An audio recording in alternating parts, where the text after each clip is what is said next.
Hello everyone, you're now listening to After Scrum with Ada And Ami. Here we talk about what is new What's interesting and what you would have considered difficult to tech.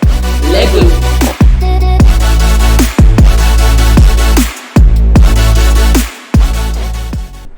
Hello guys, welcome back to another episode of After Scrum with Ada And Ami. And Cynthia. yes. I hope that's their name. Cynthia, I didn't know she was going for cinematic silence. I just that's one of those things that you will introduce yourself and then she will introduce herself and then introduce me as the guest. Yes, we have a very special guest. Multifaceted, just everything. Tech, media, Yeah. you know. She knows more about herself. Yeah. And her name is Cynthia and she's going to tell us more about herself. Yeah. So This is on video. yes. Anyway, hello everyone. So my name is Cynthia and I work as a backend engineer. What else do you want to know? I think that's all for now. How was your week? How is your week like generally? Where do I begin? My week was a week.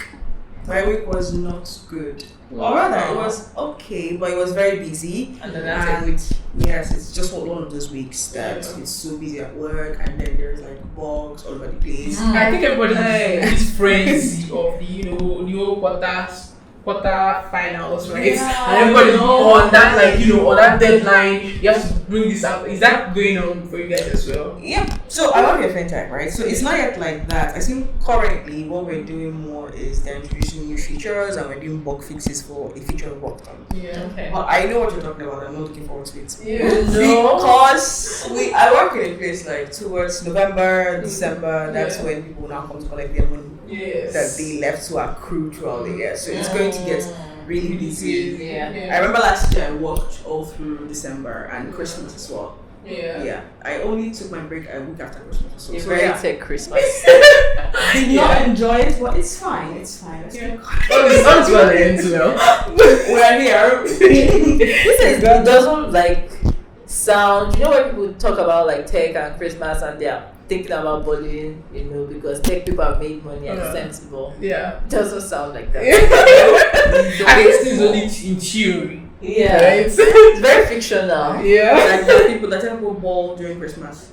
But not about the balling part. It's like you forget that you may be balling in a way, but then the balling also includes a lot of work. Yeah. I don't actually know if like any tech people actually like take that Christmas break properly. Do you I think think everybody. I think it depends on where you work. Right? Sure. If you work in fintech, that break is not for you for a long time. Yeah. If you work in logistics, forget it.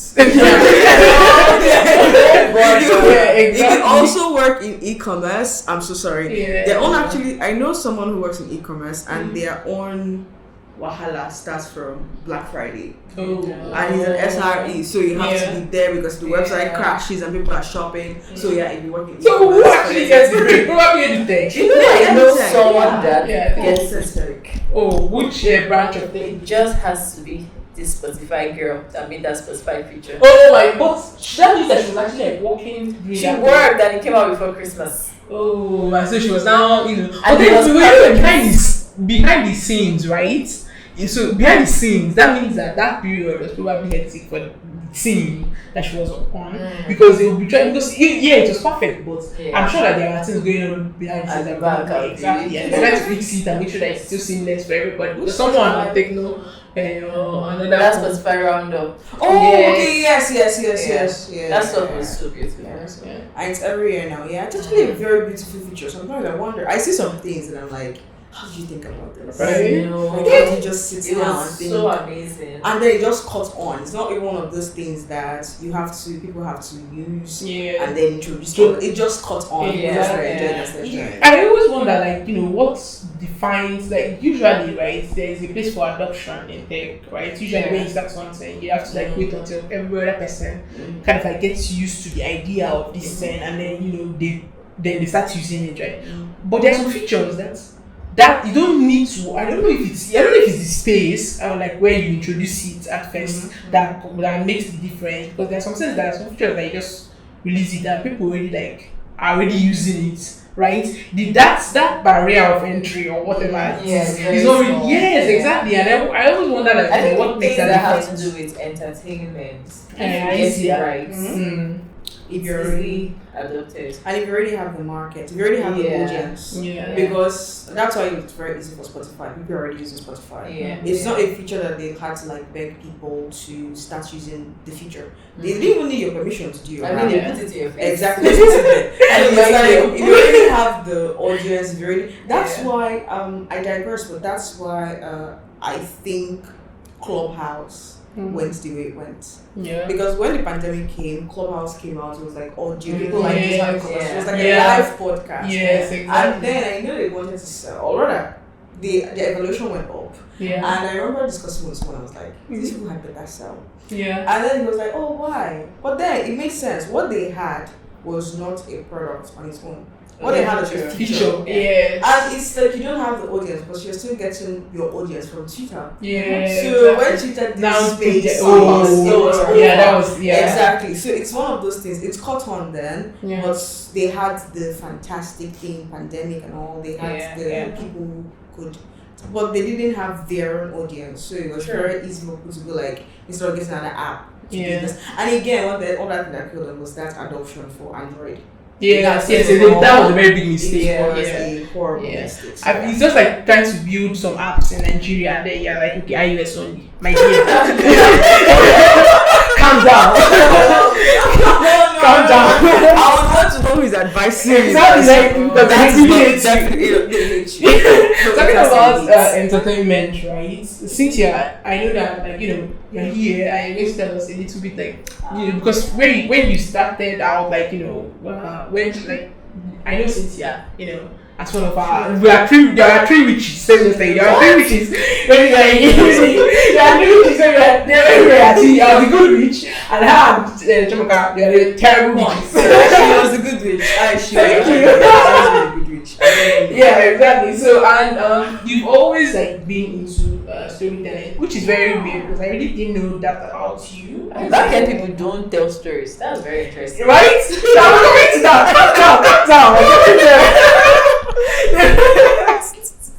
But you've always like, you know, I've read like stories that you've written and they are not just like, they are really moving, and then you went from there to actually like making films and being on teams that were actually like working towards making songs that were actually like find entertaining. Like I want you to talk to us a little bit about like, you know, what that scene was like. Yes. Okay.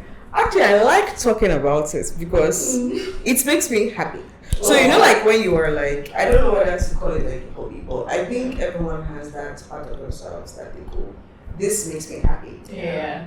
And it's also like I'm so good at this, I can do it in my sleep, and it gives me joy to do it. Yeah. So with storytelling, I think I realized at some point that I could write good stories. Yeah. Again, maybe also I had friends who would read my stuff and say, oh, this is good. Okay. So then I started it as a hobby. I decided, I think Facebook then, right? I just like, some of them went there, just posted some online, and I got like, okay, people tell me this is good. And I had friends that preferred it and were like, oh, change that. Yeah. But what I noticed was I had a flair for telling stories. I still do. But then I didn't know it was something bigger than I could do. I didn't even know it was bigger than that, because then I remember people were just doing all these writing competitions like Commonwealth and all that, just write the names of it. I didn't think it was a thing. Yeah. So I think I wrote one story then out of school, and then someone picked it up and was like, you wrote this? And I'm like, yes. Then he now said something about, I'm making a short film. And there's this script with you, read the script. And then I was living in Lagos. Well, not long after the film was nominated for this. So that was the first time I realized, hold on. Exactly. Yeah. And funny thing, I just read it, I'm like, wait, this thing became, because I think it was one of those shots that they shot around like Michael or something. I didn't know this place. I hadn't been here at the time. So then they now sent me my invite, sent me the whole accommodation thing and all that. So that's how I came to Lagos. Yeah. And then I came for the film festival, Yeah. and I think that was how I got introduced to that world of film. Yeah. So I didn't just meet like, there were Nigerian stars as well, there were producers, but because I was still writing, I met so many writers, and because it was an international film festival, a lot of them weren't even Nigerian. And then just like started talking to people, and in my head, I was mind blown, right? Yeah. Because also one thing about film festivals was you get to watch films that you ordinarily not see in the cinema, because they are not they're not commercial films. So you get to see films, and up to today, that's the only time I really enjoy going to the cinema whenever there's a film festival, because they have the best. So yeah, I was introduced to that world, and I think I took storytelling more seriously after that film festival. Why not? I think that was it. I took it more seriously, and also that it was actually an art in itself. Yeah. So then I started talking. I made more friends. I made more. Some of them I'm still friends with them till now. I made more. I just learned a lot more. So then I think I went back home, and then my eyes were really open to the world, right? And I'm like, yeah, I have to make something with this. So I kept writing, but then I started reading scripts. I started reading different documentary filmmaking and all of that. Okay. So the next year, I now applied to AFRIF as. Sorry, what's that? It's African International Film Festival. It Oh, okay. holds every November-ish for Nigeria. Yeah, it holds every November. So I actually, I think the new ones should be next month. Yeah. Okay. So then there's an edition, but in the Africa they have they show films, they have like breakout sessions and all that. But also they have this school thing they do, right? Oh. Where they have like production, screenwriting, and directing. I think no, cinematography, production, cinematography, and writing. So you have to apply, and within the course of that 1 week, where everyone is doing watching films and all, you might not get to do that because you're attending the classes, and if you are at the end of the stuff, if you're one of the 3 people from your class you picked, you get to go to France. Ooh. Wow. So, on the application, you have to pass the application to get into the program. Yeah. I did it the first year, I didn't get into the program. I was So the second year, I was really Lagos. Yeah. And then I applied again. So I was applying on screenwriting. So I applied, and they picked my story, and I got it. So I'm like, Wow. what? Wait, Hold on. This is happening right now. Wait, exactly. That was how I felt. I'm like, this is happening. So I just knew I was for Africa that year. I was not going to do the film thing. Like I was not going to see movies. It broke my heart, but I was working towards something else. Well, the 1 week passed, and I didn't get to go to France. They picked like some 3 people. I'm still picking them. Honestly, they feel like these 3 people they picked. I'm better than this. My pitch was better than this. No, it has to be. What's that word? Nepotism. The other guy in my class, he was so good. Like his speech was beautiful.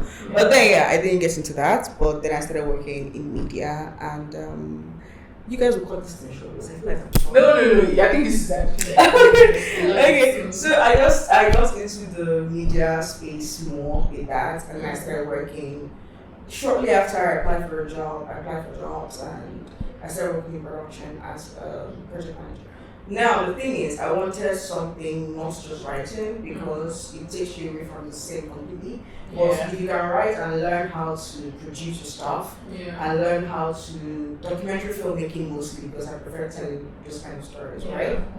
And if you can learn how to do that, working behind the scenes, you go farther, because then you learn how to write your stories and tell them and give them life by yourself. like Tyler Perry, but for serious stuff. You know what? I'm all for Tyler Perry song. Anyway, that's Oh my God. No, I'll be there no matter what. Wake me up. I'll slam it. Why? Let's not even start. Let's not even start. But yes, if he has one hater, it's me. anyway, so yeah, that was it. And I worked at this company for a while. Now, I think what it did was I started working on, I realized that while I was there, I was not just working as a writer. I edited. I didn't edit videos, of course, or cinematography. I just learned that in sketches, but it wasn't what I was. But then I worked in so many productions for short films, for feature films, and then documentary filmmaking. And then I worked on really serious projects because I don't know if I should start saying them. There's this particular documentary I produced, and it aired somewhere, that's O2 in London. And I remember having to be going from Lekki to London. That's a bad thing. That's a bad thing when you work on that song. But anyway, I remember going from here to go to, I think it was somewhere in the mainland, very far, to interview Shina Peter and all those people because we get them in a documentary. So it's finished, and then I'm like, hey, this is actually serious business. Yeah. Then I worked on other documentary projects, and then eventually I think my company got this thing to work with documentaries for Google. Now I think that was how the spin point to it. Or next question. Yeah. But yeah, so apart from that was it. I dabbled into other stuff because I realized again, storytelling made me happy, art made me happy. So apart from documentaries and film, I did stage plays. I stage managed a stage plays in I think some of them did in I think this French festival, Lagos French Festival. So we had to perform the plays there for a couple of days. I can't remember if we ever performed in Terra Culture. I can't remember. But yeah, so currently I've forgotten most of those things I did. That it's now that, like last year, Afrif came around again, and the movie I worked on for the post-production was nominated. I won Best Film, Best Director, Best... So I was like, now that I'm not in tech. Like, your life sounds so interesting in film and media. Yeah. Wait. I actually had a question before you asked her why she left, right?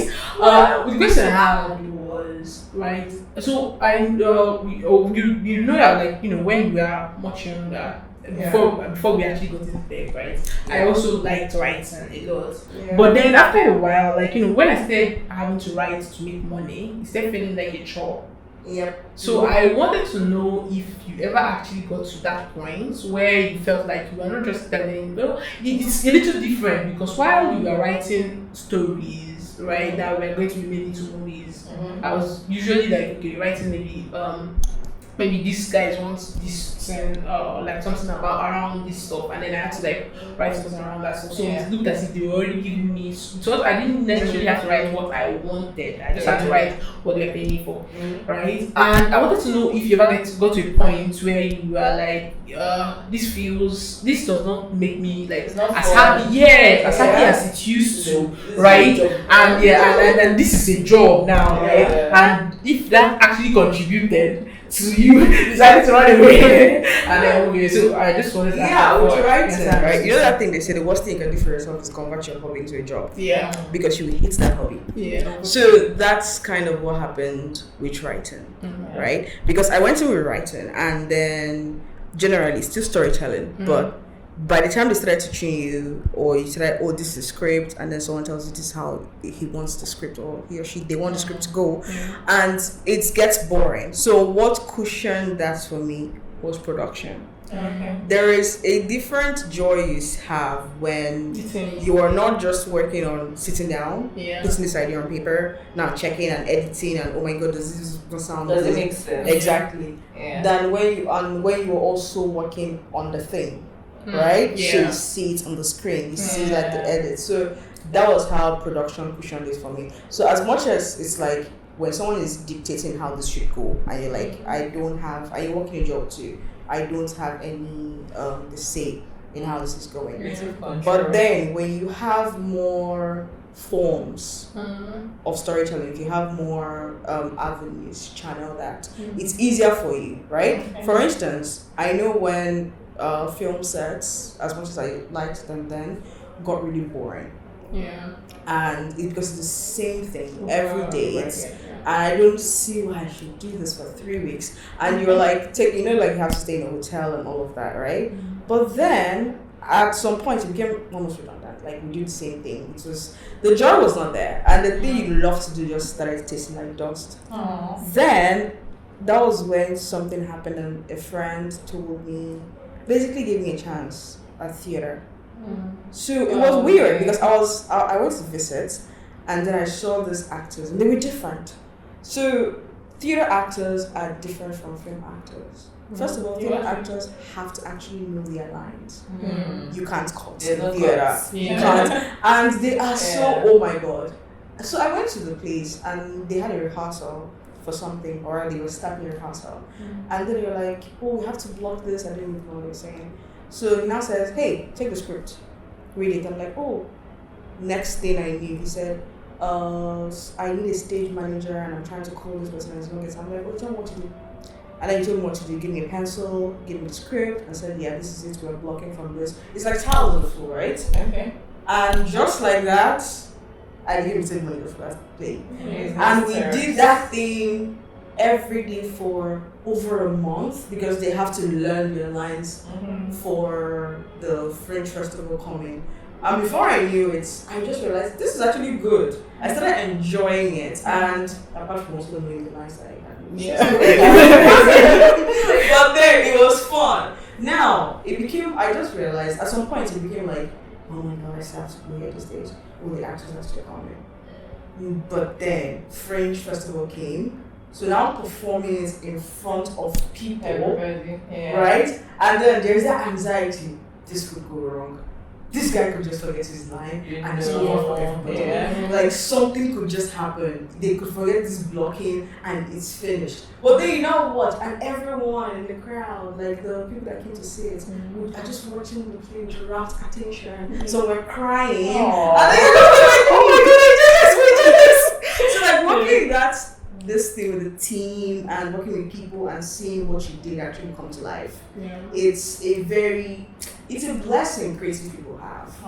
Right? If you're creative and you're working on something that you can just see spread to life, it's a really beautiful. I don't think there are a lot of things that can quite capture how it feels. That's why it feels weird that you chose backend. Because front end, you're putting things together and it finally works and it animates and you see it's working. You have that satisfaction. But the backend, you guys don't have no evidence.